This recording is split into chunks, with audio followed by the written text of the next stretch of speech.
the people back on Earth, the crew of Apollo 8, has a message that we would like to send to you. In the beginning, God created the heaven and the earth. And the earth was without form and void, and darkness was upon the face of the deep. And the Spirit of God moved upon the face of the waters. And God said, "Let there be light." And there was light. And God saw the light, that it was good. And God divided the light from the darkness.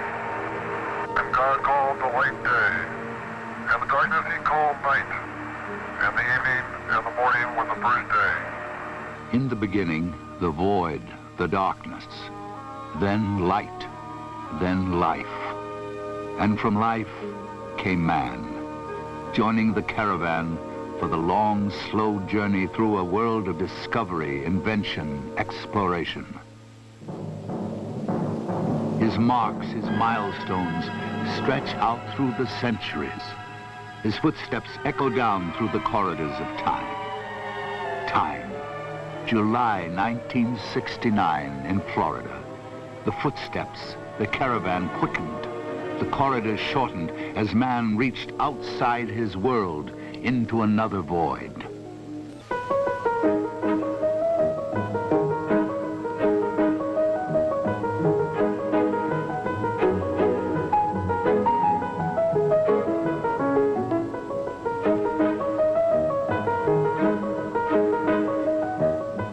Today in Florida, they go about their lives, taking only a sideways glance at the reminders of that milestone. Reminders, images that vaguely jog our memory. This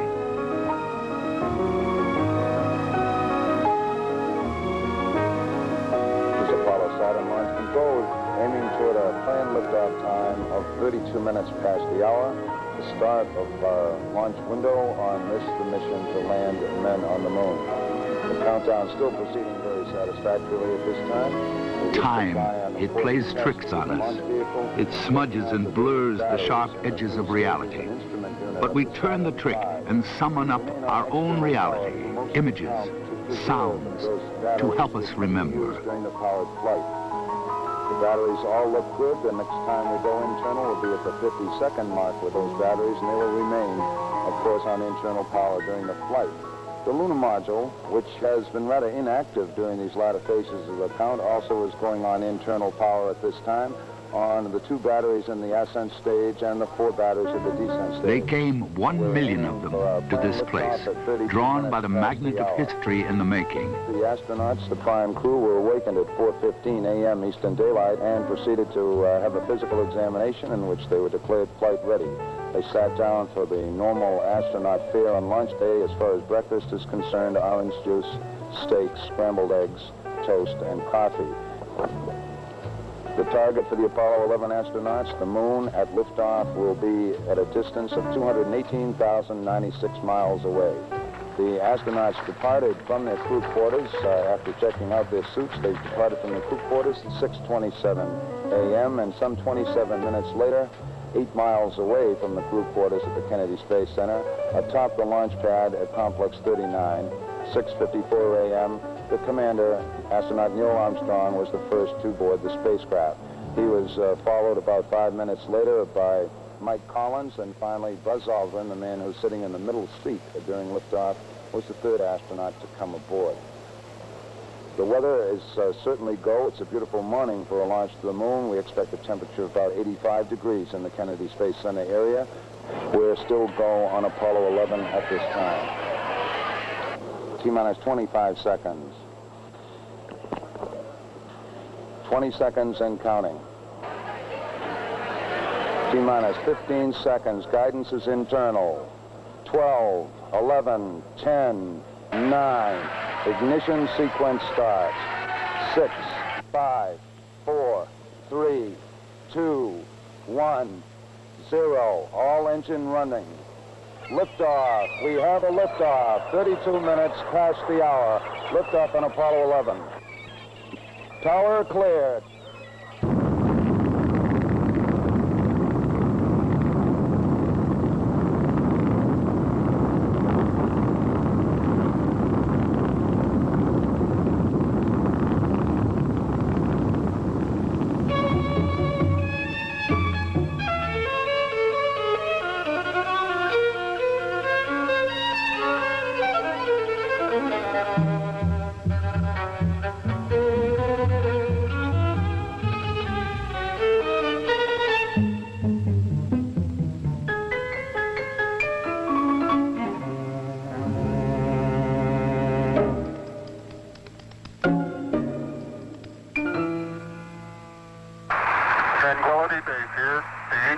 landed. You got a bunch of guys about to turn blue. We're breathing again. Thanks a lot. I'm going to step off the limb now. That's one small step for man, one giant leap for mankind.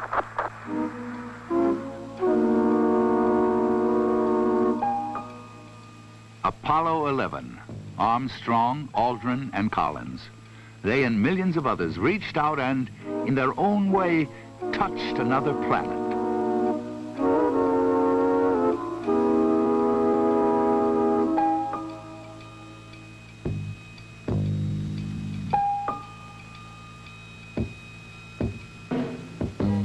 The images remind us that it happened, but not how it really was in the context of the times. George Lowe, one of the architects of the Apollo program, does remember.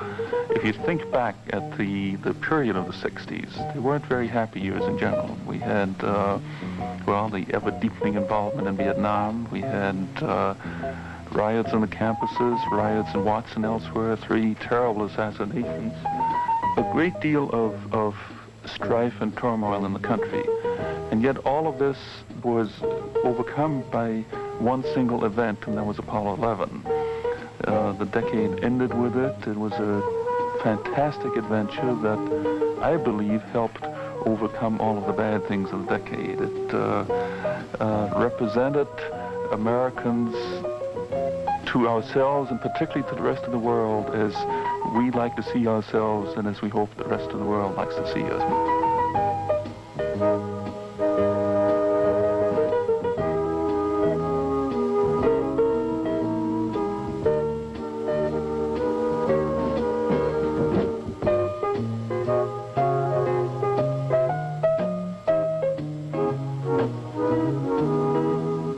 The equipment of Apollo. Some of it is now in museums, artifacts from an age of discovery. These strange-looking objects, they're there as reminders that after all, it did happen, and it happened the way we remember.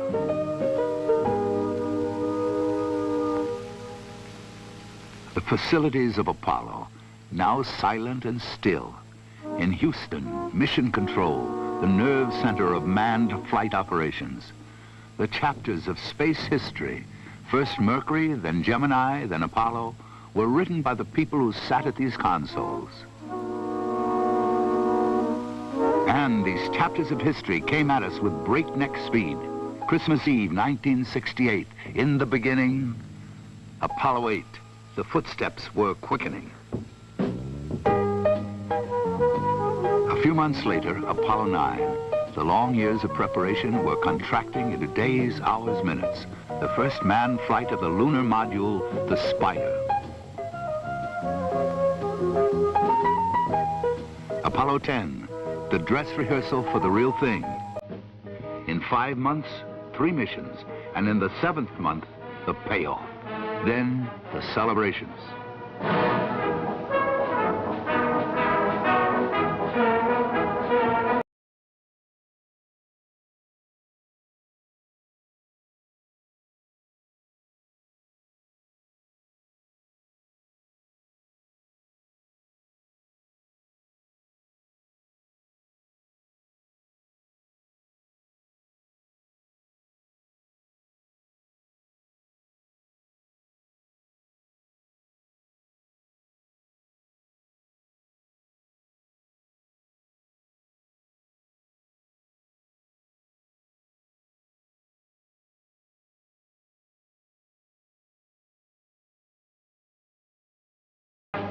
The images and the sounds fade in our memories, but some things we can't forget.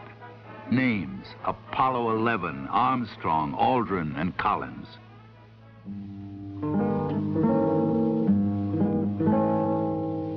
Other names: Grissom, White, and Chaffee. They remind us that it wasn't all success and celebration. There was failure and tragedy. Early in 1967, the 3 crawled into the command module at Cape Kennedy for a test. There was a flash fire. All 3 died. After the shock came the long, painful job of picking up the pieces, learning the lessons, coming together for a common goal. The remains of the launch structure stand as a reminder that the goal was reached.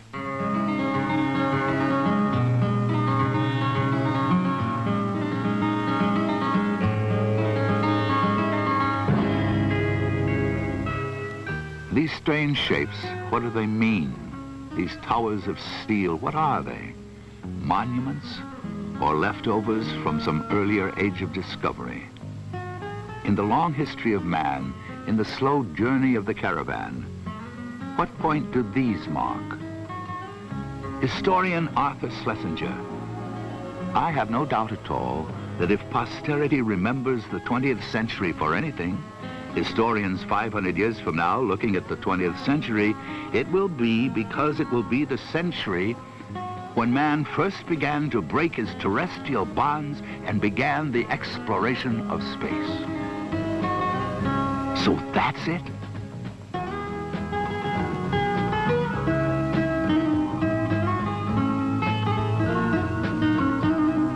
As man learned, moved on, and discarded the earlier structures, he came to these. They're marked for further milestones, reserved for future missions, other reaches to other different voids.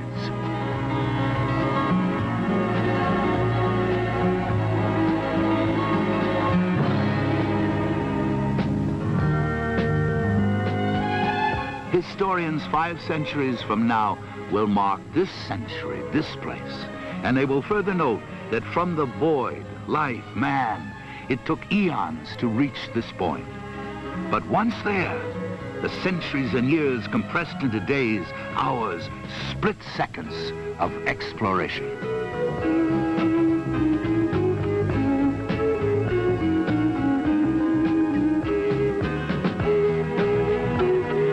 The wheel, the engine, the airplane, they came slowly at first, then with increasing velocity. And then this, so huge, so powerful, so different that no ordinary modern name would suffice.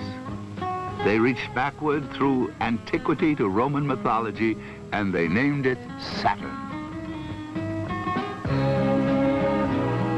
Saturn. His father was heaven, his mother earth.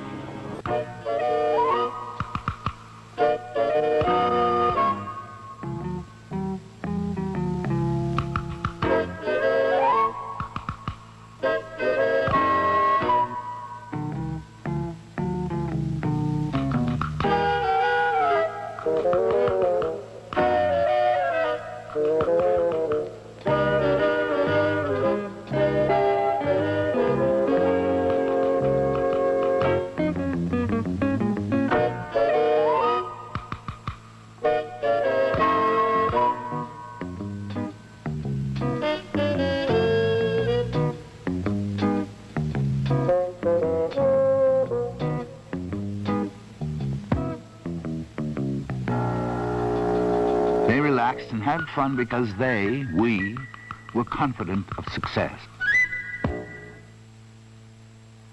But the program teaches lessons. Confidence is a transitory thing. Apollo 13. Hey, Houston, we've had a problem here. Can say again, please. Oh, Houston, we've had a problem. Stand by, 13. We're looking at it. 3 days out, barreling toward the moon, an explosion. No one would see the problem for some time, but they went to work on it. The people of Apollo coalesced into a single dedicated unit, linked themselves with their technology, and cheated tragedy. A new chapter in space history was written in Mission Control. Eugene Kranz was the flight director when the problem developed. Throughout this entire next several days, there was one dominant thought in the minds of all of the flight controllers. We teach them that between God, country, and your own capability, that you can solve any problem that may occur in flight. Throughout the entire course of Apollo 13, there was never any doubt that we'd get the crew back. So there was a very positive approach, and with this kind of approach, you can solve just about any problem that comes up. Solve any problem, country, capability, old-fashioned words during a time when some said the old-fashioned virtues were forgotten. Well, they weren't forgotten. They were translated into action, into programs which took man soaring above the surface of the moon, away from Earth, but always looking back on it.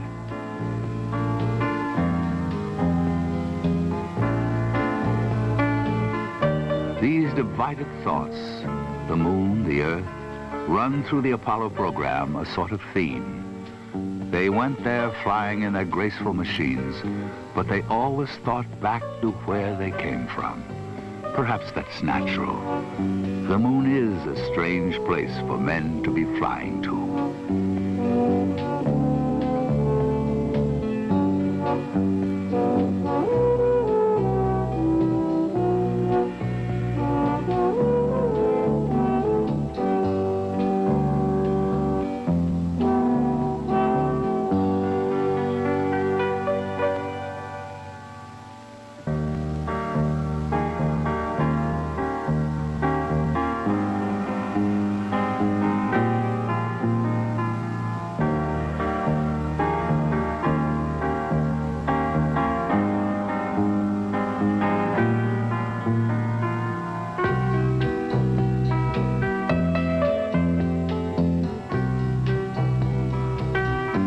If it's strange for men, for mankind, it's stranger still for the individual man. Harrison Schmitt, Dr. Harrison Schmitt, a geologist, he touched the moon and remembers how it was when Apollo 17 was making its descent, the last flight to the moon, the last time that man walked on its surface.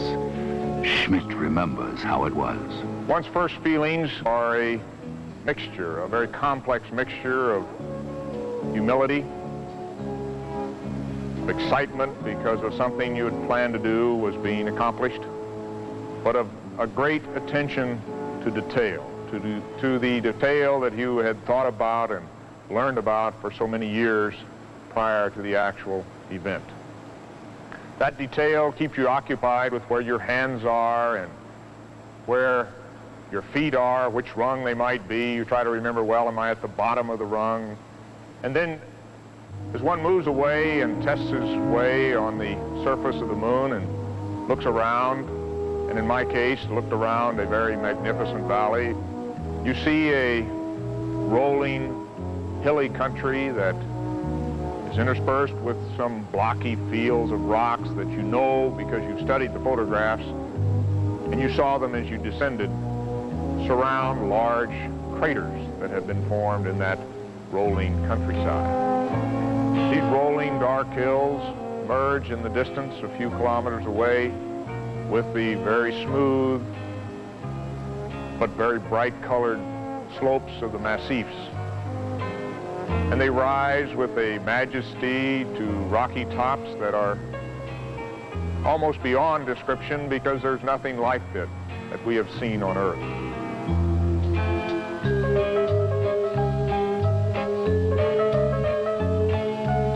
The Sea of Tranquility, Hadley Rill, Taurus Littoral. They were once strange names on the map of the moon, but the men of Apollo gave reality to the names by being there and showing us the places. They explored 60 miles of its surface, and their travels took them to craters, foothills, to explore, to observe, and to sample. The hard rock proof of Apollo, enshrined in the Smithsonian Institution in Washington, D.C., 478.8 grams of microbreccia, under glass for mere earthlings to see and whisper about. Other rocks from the moon, 840 pounds, are being studied and talked about by scientists in laboratories around the world.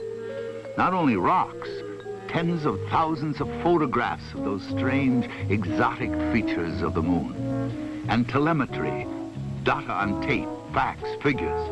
The studies will go on for years, and the answers will come slowly, answers to questions about the moon and the solar system. The science of Apollo is not merely concerned with samples from past milestones, yesterday's missions. In a special room in Houston, men sit at consoles and command instruments on the moon to send them today's data. And they receive it today within 8 seconds of the command. Science, that's the key, and technology, and something else. In the drama of the moment, few stop to think of the essential element, the one thing that made it happen. People came to this program, government people, university people, contractor people. They brought to Apollo skills and knowledge and determination. This source of human intellectual energy was marshaled, focused, challenged. What came out of the effort was not just a very successful program, but a rich national resource of vast proportions.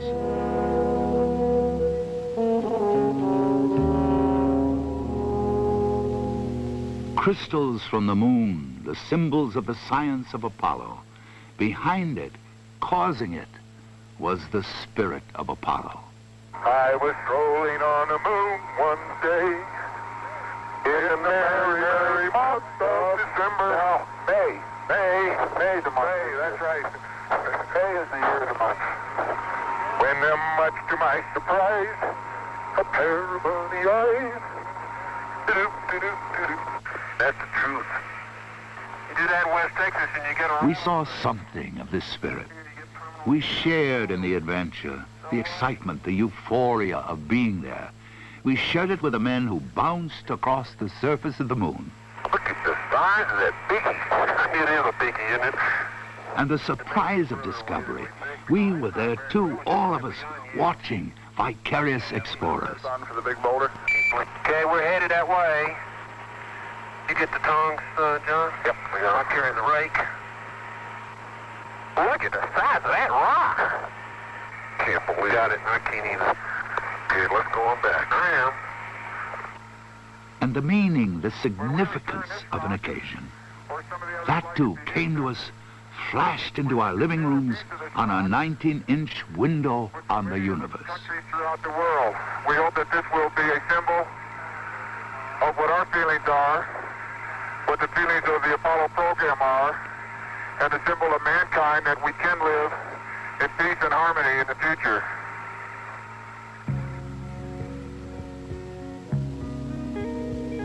There was also pride. They put up the flag and then posed for pictures, as any visitor to a foreign place might do. The flag of each mission stood there as a reminder that we had been there, but there was the realization that in truth, it belonged to all the people. There are no boundaries on the moon.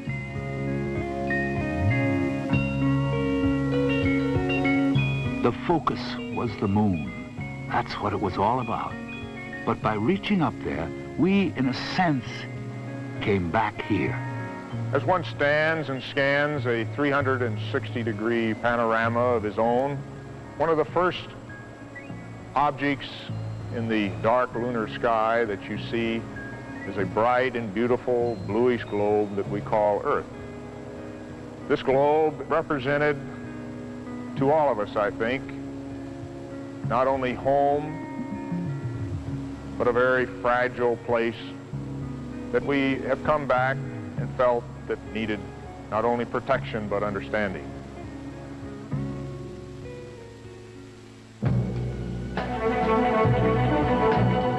They first went there in 1969. They last left there in late 1972. Between the beginning and the conclusion, they came to feel, to dimly perceive what it was all about, to come to a perspective on the meaning of it all. Poet Archibald MacLeish has said it better than most.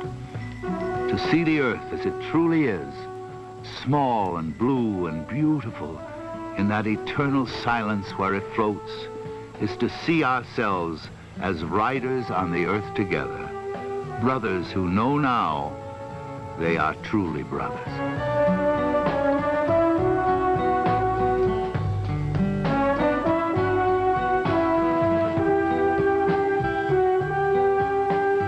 The excitement of the mission, the tension and drama of the splashdown, They remain only in our memories, and in time they'll be replaced in the future by other missions, other memories. The moments of Apollo may be over, but the understanding and the discovery, they go on. And the full meaning, the real meaning, may yet be in the future too. But for now, for the present, the images and the sounds provide meaning enough to each in his own way and to each in his own time.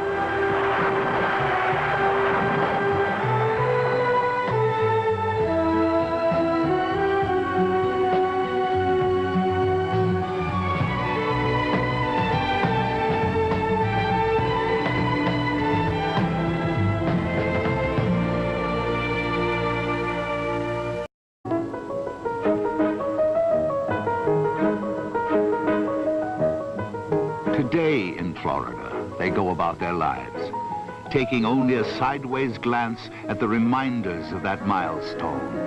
Reminders, images that vaguely jog our memory. This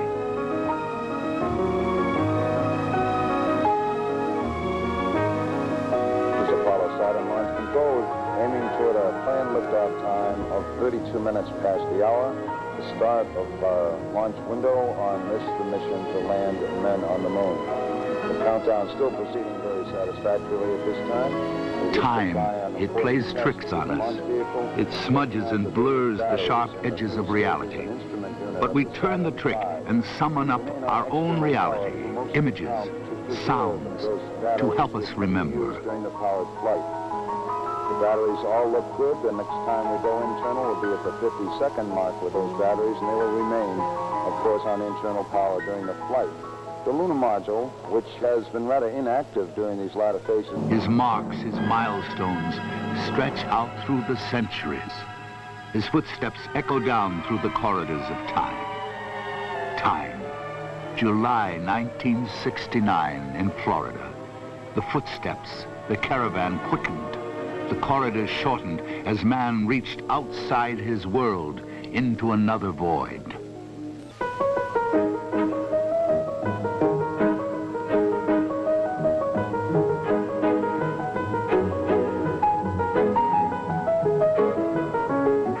And God saw the light, that it was good, and God divided the light from the darkness.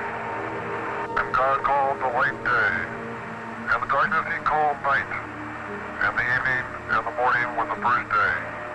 In the beginning, the void, the darkness, then light, then life. And from life came man, joining the caravan for the long, slow journey through a world of discovery, invention, exploration.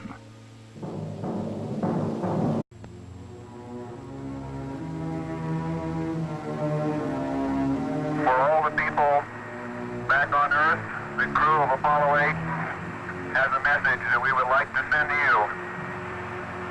In the beginning, God created the heaven and the earth.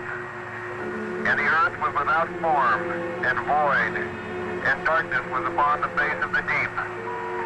And the Spirit of God moved upon the face of the waters. And God said, "Let there be light." And there was light.